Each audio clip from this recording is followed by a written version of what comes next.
আসসালামু আলাইকুম, কেমন আছেন সবাই? আশা করি সবাই অনেক অনেক ভালো আছেন। তো আল্লাহর রহমতে আমরাও ভালো আছি। আজকে আমার আম্মু রান্না করবে ডিম আলুর মজার একটা তরকারি। এই তরকারি রান্না করার জন্য একটা কড়াই বসাই দিছে, কড়াইয়ে গরম তেল দিয়ে দিতেছে। তেলটা গরম হয়ে যাওয়া পর্যন্ত অপেক্ষা করতে হবে এবং গরম হয়ে গেলে 2টা তেজপাতা দিয়ে দিতে হবে। এই তরকারি রান্না করার জন্য খুব বেশি মশলার প্রয়োজন নাই, সামান্য মশলা দিয়েই রান্না করা যায়। তো চলেন রেসিপিটা দেখতে থাকি।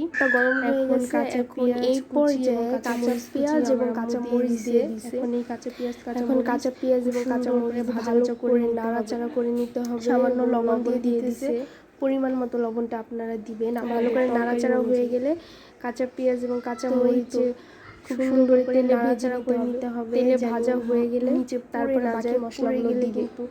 তো দেখতে পেঁয়াজগুলো একদম কালো হয়ে যাবে আর তরকারিটা তিতো হয়ে রান্না যাবে। করতে গেলে বেশি মশলার প্রয়োজন চুলার হয় না। আঁচ সামান্য মিডিয়ামে মশলা রেখে দিয়ে খুব সুন্দর করে নাড়াচাড়া করে অনেক নিতে কম হবে। সময়ে তৈরি হয়ে যাবে। এখন দিয়ে দিবে আদা রসুন বাটা দিয়ে দিছে, হলুদের গুঁড়া দিয়ে দিল। হলুদের গুঁড়া মশলাগুলো দেওয়ার সময় চুলার আঁচ একেবারেই কমাই দিতে হবে, না হলে নিচ থেকে মশলাগুলো পুড়ে যেতে পারে। আর পুড়ে গেলে তো বুঝেনি খুব বাজে একটা গন্ধ আসবে। তারপর মরিচের গুঁড়া দিয়ে খুব সুন্দর করে হলুদের পেঁয়াজ মরিচটাকে একসাথে মিশাই নিতে হবে। ভালো করে মেশানো হয়ে গেলে সামান্য পানি দেওয়া লাগবে। আর এই মশলাটা ভাজার সময় মনে রাখতে হবে যেন মশলাটা পুড়ে না যায়, এর জন্য চুলার আঁচটা সামান্য কমিয়ে দিতে হবে। পুড়ে গেলে কিন্তু রান্নাটা একেবারেই খেতে মজা লাগবে না। তো দেখো মশলাটা কষানো সামান্য পানি দিয়ে দিয়েছে। এখন পানি দিয়ে কষানো হয়ে যাবে, তখন পানিটা শুকাই যাবে আর উপরে তেলগুলো ভাসতে থাকবে। পানি শুকাই গেলে, তেল বের হয়ে গেলে মনে করবেন যে মশলা কষানো শেষ। তো দেখেন মশলা কষানো দেখেন পানিটা হালকা হালকা শুকাই গেছে। এই পর্যায়ে আমার আম্মু আলু দিয়ে দিল। আলু দিয়ে মশলাগুলো খুব সুন্দর করে মশলাগুলো খুব সুন্দর করে নাড়াচাড়া করে ভালোভাবে মিশিয়ে নিতে হবে, এটা পুড়ে না যায়। মিশানো হয়ে গেলে পরে একটা ঢাকন দিয়ে ঢেকে দিতে হবে। দেখেন কালারটা কত সুন্দর চলে আসছে, কি সুন্দর একটা কালার চলে আসছে। এখন আরেকটু নাড়াচাড়া করবে, খুব ভালোভাবে কষাই নিতে হবে যাতে আলুটা খুব সিদ্ধ হয়ে যায়। এখন শেষ হয়ে গেলে সামান্য পানি দিয়ে দিতে হবে। এই পানিটা হচ্ছে ঝোলের জন্য।